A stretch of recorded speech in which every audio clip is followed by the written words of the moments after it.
माधोपुर गांव में पंडित राम प्रसाद जी अपनी पत्नी और बच्चों के साथ रहा करते थे। पंडित राम प्रसाद गांव में बने भगवान शिव के मंदिर में कई वर्षों से पूजा और सेवा का कार्य संभाल रहे थे। वो शिव मंदिर की बहुत सेवा किया करते थे। पूजा के समय पंडित जी का एक स्वभाव था, जब भी वो पूजा की तैयारी करते थे तो वे भगवान शिव के लिए एक अलग आसन लगाते थे और उसके सामने एक त्रिशूल और डमरू स्थापित करके पूजा शुरू करते थे। ये राम प्रसाद पंडित जी का नियम था। मंदिर में आने जाने वाले भक्त भी इस विषय में आपस में बात किया करते थे। अब ये पंडित जी पूजा से पहले एक आसन, त्रिशूल और एक डमरू क्यों स्थापित करते हैं भाई?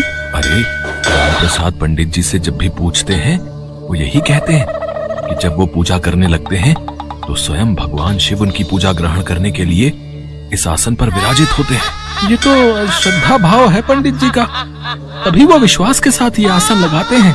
हे भोले भंडारी, शिवरात्रि का उत्सव आने वाला है। सब कुछ खुशी खुशी संपन्न हो जाए प्रभु। हम सब पर, गांव पर अपनी कृपा बनाए रखना महादेव। ओम नमः शिवाय, ओम नमः शिवाय। जय शिव शंकर पंडित जी। आपका यही स्वभाव तो हम सबके दिलों में एक अलग जगह बनाकर रखता है।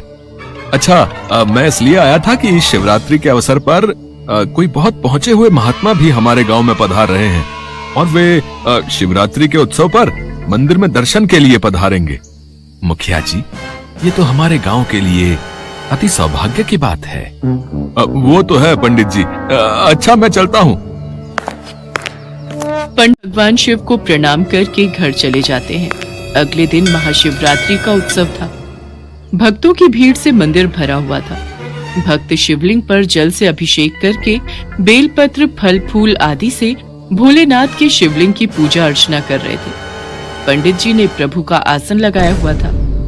भक्तगण जानते थे कि पंडित जी ने ये आसन शिव जी के लिए बिछाया है। तभी वो महात्मा शिव मंदिर में दर्शनों के लिए आ जाते हैं। उनके पीछे भक्तों की भीड़ भी लगी थी। आइए आइए महाराज, हमारा बड़ा सौभाग्य है कि आप हमारे गांव में पधारे। विश्वास पर तो दुनिया कायम है महात्मा जी, और मेरा विश्वास है कि भगवान शिव सदैव मेरे द्वारा लगाए इस आसन पर बैठते हैं। अच्छा, कैलाश पर रहने वाले महादेव इतने मंदिरों को छोड़कर, इतने पूजा पाठ करने वाले पंडितों को छोड़कर यहाँ तुम्हारे आसन पर आकर बैठ गए, तो और संसार के बाकी भक्त तो पूजा व्यर्थ में ही कर रहे हैं। अच्छा, तुम्हें लगता है कि सचमुच महादेव इस आसन पर आकर बैठते हैं, तो क्या तुम्हारे पास इसका कोई प्रमाण है? महात्मा जी, भगवान आस्था और विश्वास ही हमारी पूजा को सफल बनाता है। इधर उधर की बातें मत करो पंडित जी, मुझे प्रमाण दो। अरे मुखिया जी, मुझे पता है ये पंडित बरसों से मंदिर में चढ़ रहे दान दक्षिणा पर कुंडली जमाए बैठा है। अब इस पंडित की सच्चाई सबके सामने लाने का वक्त आ गया है। अच्छा हुआ समय रहते मैं आपके गांव में आ गया। आज महादेव के सामने इस पंडित की पोल खुल जाएगी। पंडित जी, आप जानते भी हो महात्मा जी कितने पहुंचे हुए हैं, फिर आप उनसे इस बहस में क्यों लगे हुए हो? जब महात्मा जी आपसे प्रमाण मांग रहे हैं तो आप उनको प्रमाण दीजिए। क्यों आपने इस आसन को बिछा रखा है? क्यों रोजाना मंदिर में महादेव के नाम पर यह आसन लगाते हैं? हमारे गांव में इस तरह का अंधविश्वास नहीं चलेगा पंडित जी। हाँ, आप चिंता मत करो मुखिया जी, अब इस पंडित का पत्ता कट होने वाला है। अब आप इस मंदिर की सारी बागडोर मेरे हाथों में दे दो। मैं अभी इस आसन को यहाँ से हटा देता हूँ। मेरे मंदिर में रहते इस तरह का कोई ढोंग नहीं रचेगा, कोई भक्तों को बेवकूफ नहीं बनाएगा। इस शासन के आगे भक्त सिर झुकाकर इतना चढ़ावा चढ़ा देते हैं और ये पंडित सारे चढ़ावे को अपनी जेब में भरकर घर ले जाता है। बस बहुत हुआ, अब ये आसन यहां नहीं रहेगा। अब इस मंदिर में सिर्फ महादेव के शिवलिंग की पूजा होगी। अरे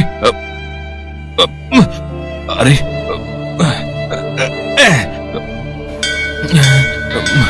अरे, ये आसन यहां से हिल क्यों नहीं रहा?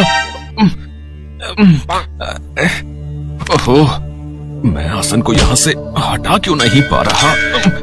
महात्मा जी आसन को हिला रहे थे पर आसन टस से मस नहीं हुआ। हे शिव शंकर, हे भोले भंडारी, आपकी जय हो प्रभु। मेरे विश्वास की जीत हुई, मेरी पूजा का फल मुझे मिल गया मेरे भोले।